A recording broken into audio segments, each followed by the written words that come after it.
Greetings, seekers after enlightenment. Yes, it's the Irish fella. And I am back with another installment of my Pursuit of Excellence series. This one may be a little bit surprising to you brothers. I will be discussing teacher mode as a Machiavellian.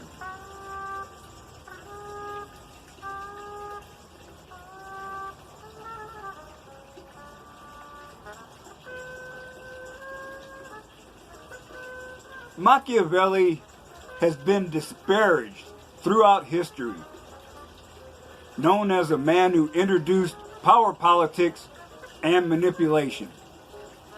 We know this has happened repeatedly throughout history, but he gets the blame as a convenient scapegoat.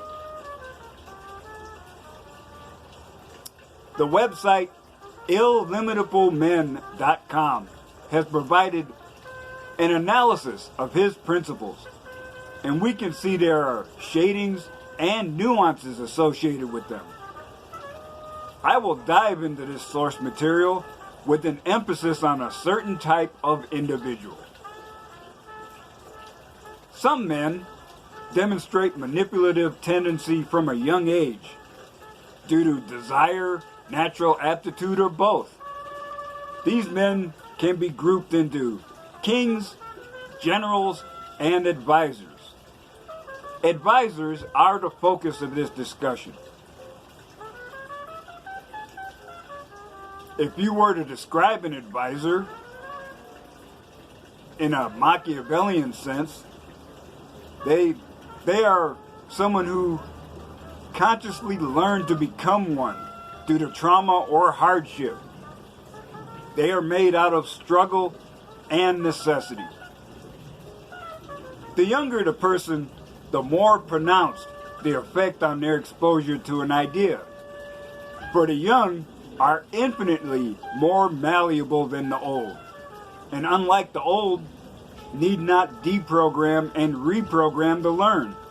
The young are tabula rasa, a clean slate.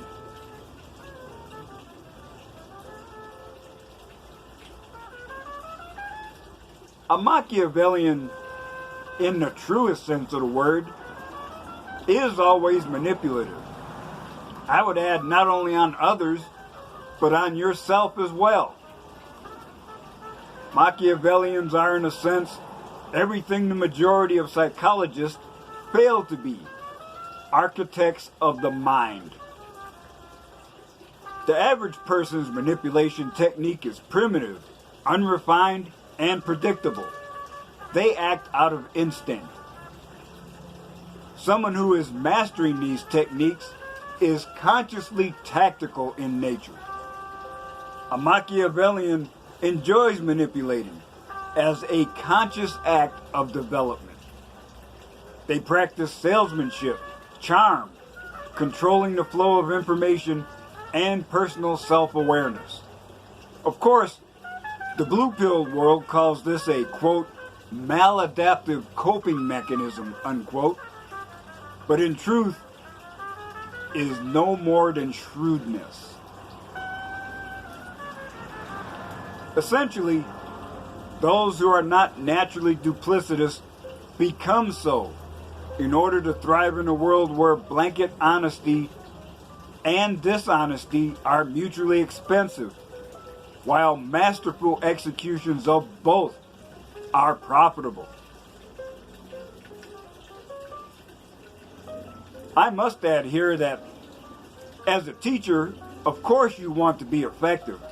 However, someone who is a teacher must develop a greater degree of empathy, even if he must keep it hidden to avoid exposing a weak point that can be exploited. Advisors are more indirect, defensive, and tempered, rather than aggressive or violent in their schemes. Advisors tend to use assertive or aggressive gambits as defensive measures, typically when a king or general calls your bluff. The author says that an advisor Machiavellian archetype is someone such as Robert Greene, who wrote the famous 48 Laws of Power. The advisor is not a brutish king or cold general, but rather a complementer of minds. Advisors are sought out for their cunning, insight, deduction, and understanding of the mechanisms of power.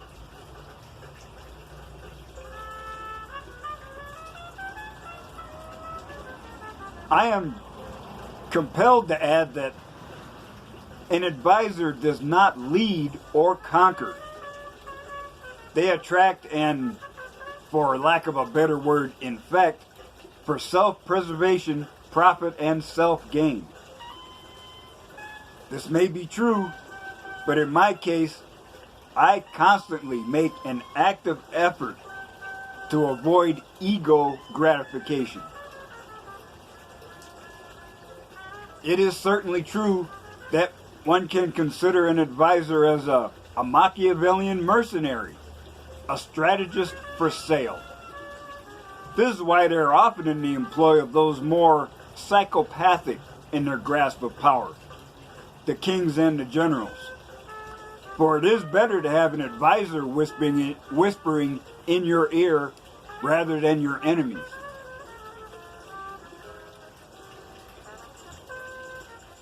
Kings and generals must form friendships with advisors to ensure loyalty and prevent defection.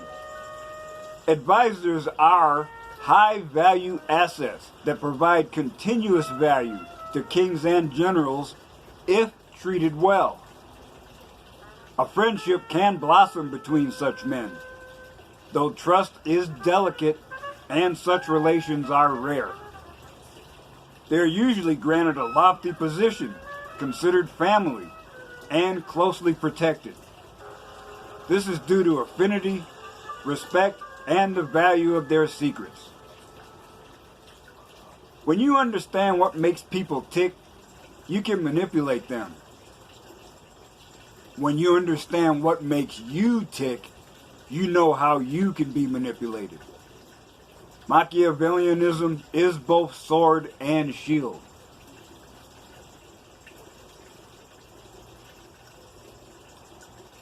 The average blue-pilled man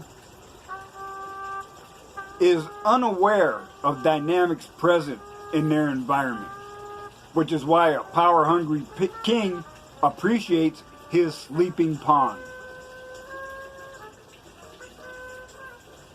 But be aware that heightened powers of observation are deemed threatening to people, despite being passive.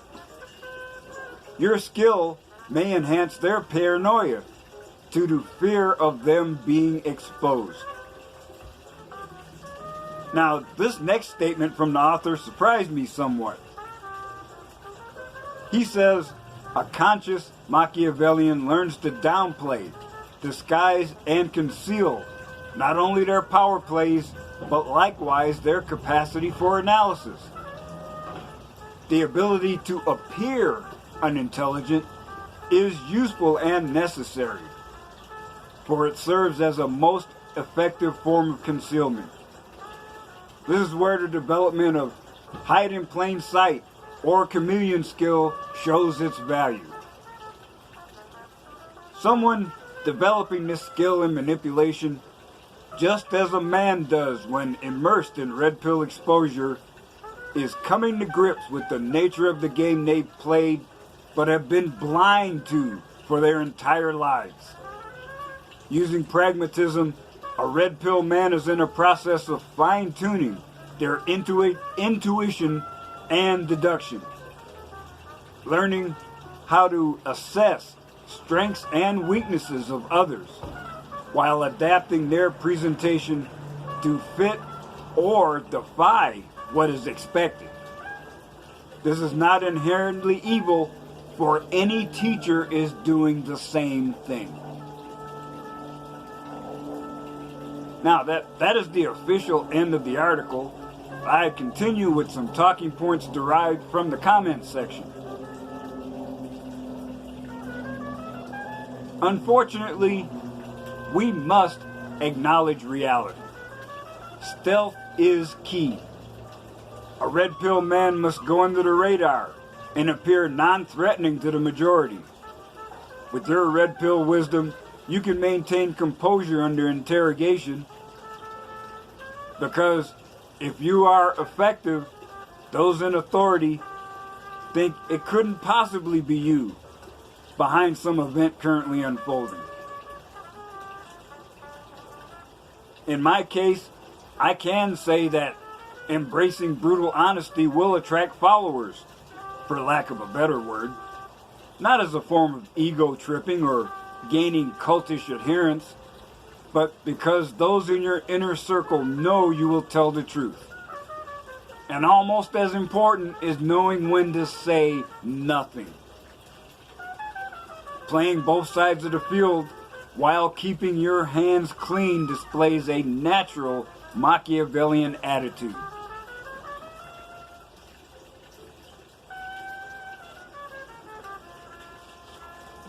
A good teacher always justifies when teaching. You cannot teach without saying the why, and hence justifying. I sure asked that question enough when I was in school, so I will tell you.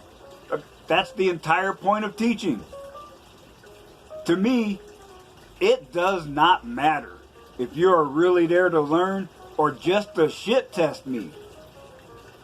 Now, I assume students want to learn. This is different than just wanting to appear powerful. Never justifying yourself in any situation is terrible, especially if you're in a position of authority where people ask questions of you all the time. In fact, refusing to justify yourself in such a circumstance could make you lose status and raise suspicion.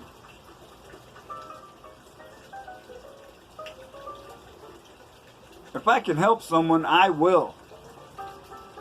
Still, I have to admit that sometimes I feel, and this is a strong word, but disgust at the asleep, blue-pilled majority. And in the comments section of one of my videos, someone called me out on that. And it reminded me that it wasn't too long ago, in the grand scheme of things, that I was right there myself. So I shouldn't be so harsh on them. Now,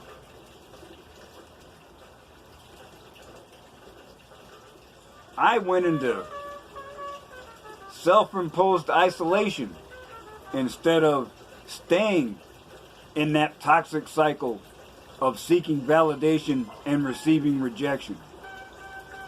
And I found out that sometimes you have to put on a mask. It's necessary to function in society.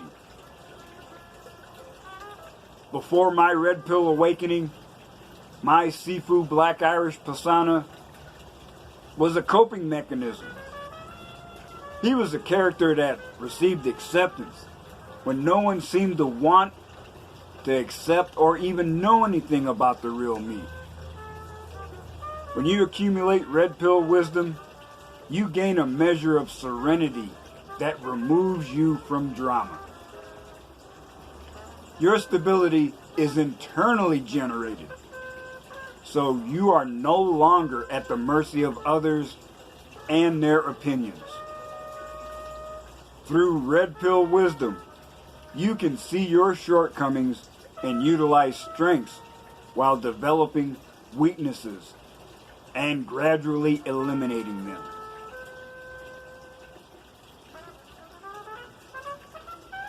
Now, in the interest of brutal honesty and full disclosure,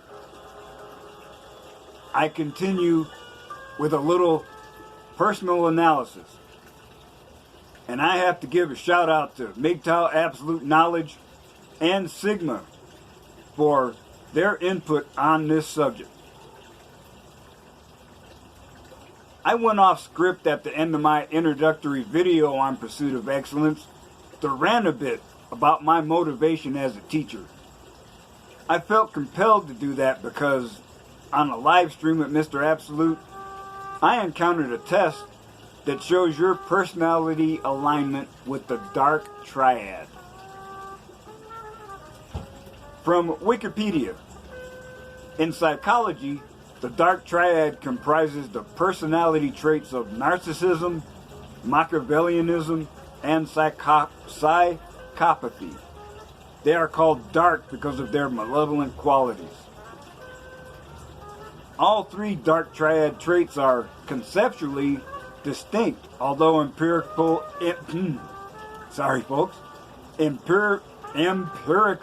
evidence, there we go, shows them to be overlapping. They are associated with a callous, manipulative, interpersonal style. Narcissism, grandiosity, pride, egotism, and a lack of empathy. Machiavellianism, manipulation and exploitation of others, an absence of morality, unemotional callousness, and a higher level of self-interest. Psychopathy.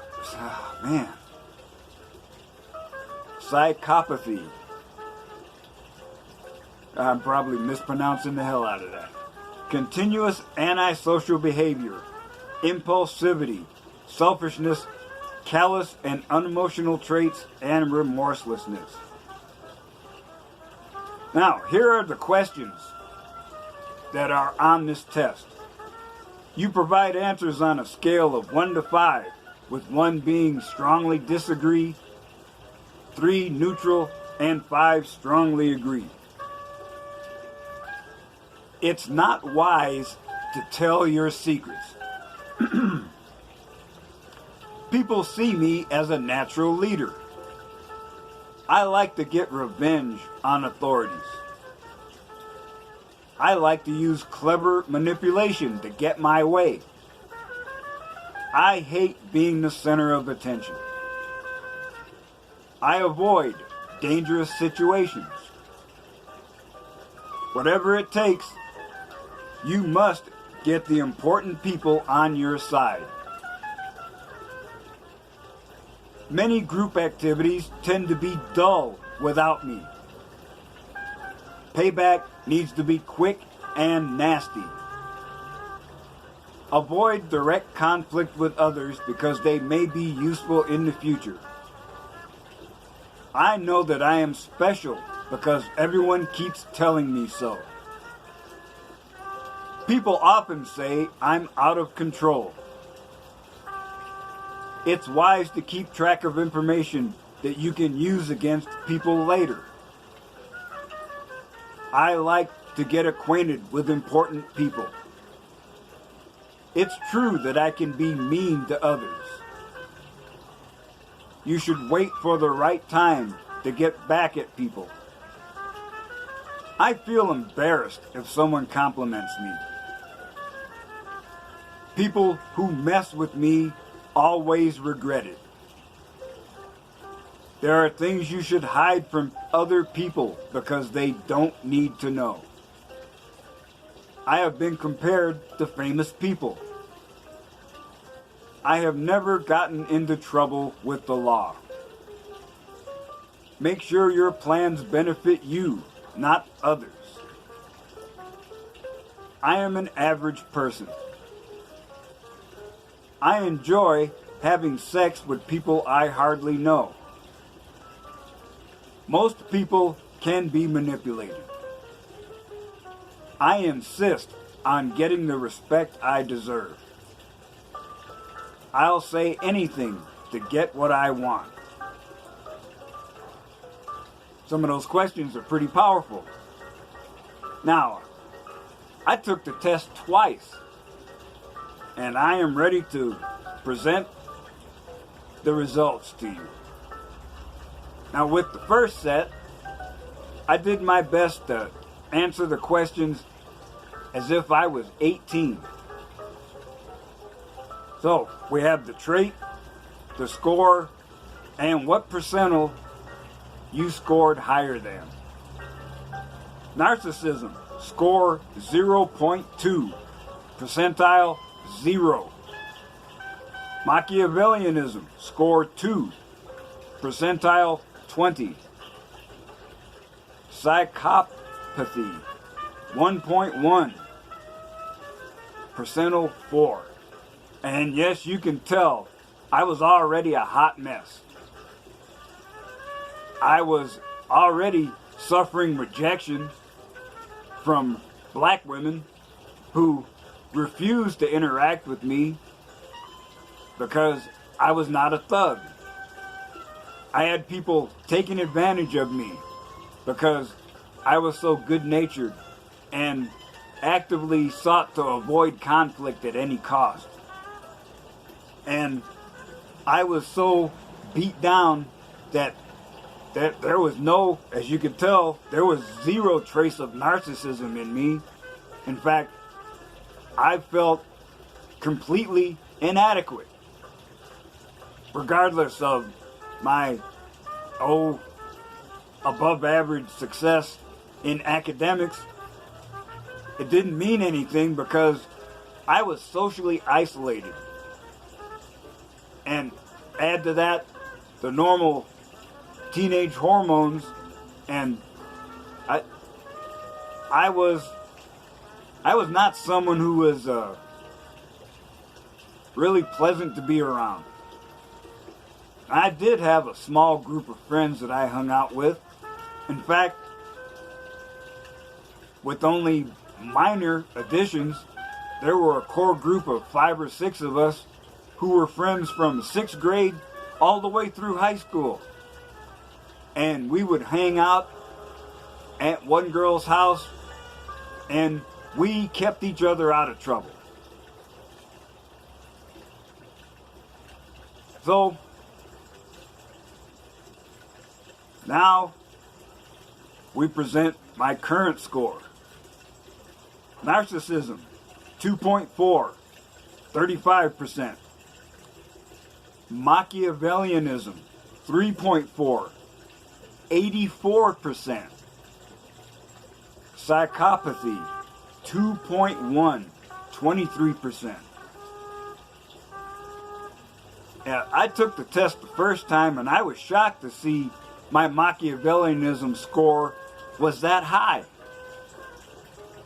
And I was saying to myself, how could it be like that? You know, I'm not a person that's a Rasputin in training, ready to manipulate people for power or for fun. So how does that score make sense? But it was fascinating to take the test again with the 18-year-old attitude, and I can see that the rough ratio of traits is about the same.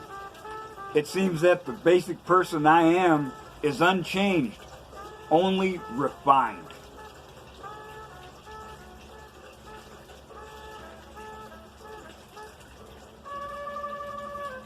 And as a brother I admire, Sigma says, real game is knowing the game, knowing about female manipulation, and refusing to play their game. If you play, you will lose. It is just a matter of time. I would never have been able to reach this latest plateau of red pill wisdom if I was constantly distracted by chasing diseased peace leave. I constantly push myself to improve. And this is absolutely not to brag about my accomplishments, but to lead by example. The things I do are obscure, hidden mysteries. They've been learned by combining a lifetime of blue pill torture with recently obtained red pill wisdom. They are available to every man who is willing to immerse himself in a relentless pursuit of the truth. So that is why I continue to do this. As E-Man 67 says, be the best person you can be. Not for the validation of anyone else, not for their approval, but for you.